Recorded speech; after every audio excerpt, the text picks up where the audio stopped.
நோன்பு பெருநாள் பண்டிகை கால பயணத்தை எளிதாக்கும் வகையில் சபா மற்றும் சரவா மாநிலங்களுக்கு நிலையான கட்டணங்களை பாத்தே ஏர் விமான நிறுவனம் அறிவித்துள்ளது. அரசாங்கத்துடன் இணைந்து தொடங்கப்பட்ட இந்த முயற்சியில் சரவா விமானங்களுக்கான அதிகபட்ச கட்டணங்கள் 319 ரிங்கேட்டாகவும் சபாவுக்கு 379 ரிங்கேட்டாகவும் இருக்கும் என்று போக்குவரத்து அமைச்சர் ஆந்தனி லாக் கூறினார்.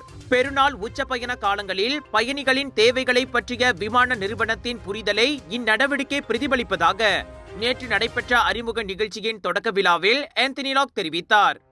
பாத்தே ஏர் தலைமை நிர்வாக அதிகாரி டத்தோ சந்திரன் ராமமூர்த்தி, மலேசிய விமான போக்குவரத்து ஆணையத்தின் நிர்வாக தலைவர் டத்தோஸ்ரீ ஹஜி சரிஃபுடின் அஜி காசிம், மலேசிய பொதுவான் போக்குவரத்து ஆணையத்தின் தலைமை நிர்வாக அதிகாரி டத்தோ கேப்டன் நோரஸ்மான் மாமூட் மற்றும் மலேசிய விமான நிலைய ஹோல்டிங்ஸ் பெர்ஹாட் தலைமை இயக்க அதிகாரி கோர்டன் ஸ்டேவர்ட் ஆகியோரும் அதில் கலந்து கொண்டனர்.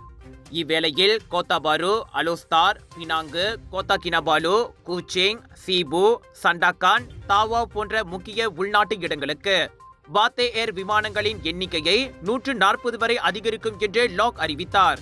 இக்கூடுதல் பயண சேவைகளானது மேலும் ஏராளமான மலேசியர்கள் சொந்த ஊர்களுக்கு திரும்பி பெருநாளை கொண்டாட வழிவகுக்கும் என்றார் அவர். இதன் வழி இந்த பெருநாள் காலம் நெடுகிலும் 22,000க்கும் மேற்பட்ட கூடுதல் இருக்கைகளை பாத்தே ஏர் வழங்குகிறது.